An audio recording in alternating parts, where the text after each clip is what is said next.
So Mark, to be clear, I'm your second vote. That's what I heard. Just to be clear, I want to make sure. Okay.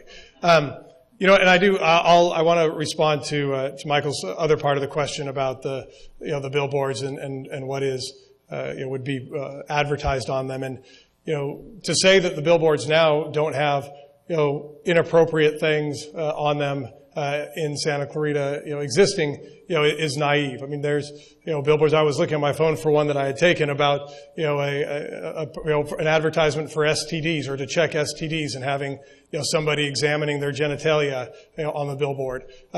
Naughty but nice, a wonderful store here in Santa Clarita, but their advertising are really popular with my 12-year-old son, right?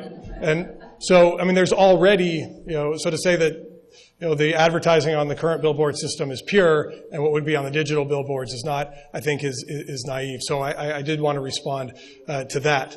But with the last 2 minutes I have, I want to be honest that I wasn't sure if I was going to come tonight, because I realize that many of you are very much involved and have probably made up your mind.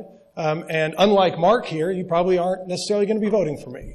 Which I know Mark is, as he said. But, but that's... Alan. So Alan's voting for me too? No, Alan. I'm getting better by the minute. No, but, the point is, you don't run to just sit around and talk to people that agree with you and tell you how smart and how great you are. That's not what it's about. It's coming and talking to people who have a different point of view. And whether you support me or not, when I get elected on the council, I'm going to take every idea. I've always done that. My reputation in Sacramento and on the city council, my door was always open. I always looked on both sides of the issue. I mean, in fact, I was the only Republican to be named chair of a major policy committee in the state legislature. I was the first minority party member to chair the local government committee since the 90s. And I was appointed that by a Democrat speaker, while many other Democrats did not have committee chairmanships. And that's because of my philosophy and the way I want to represent you in the way I have in the past.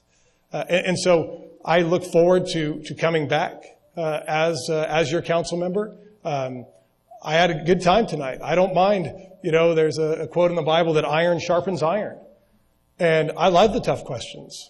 They should be asked. And we should all be prepared for them and be willing to answer them. And if we don't know the answers, that's okay.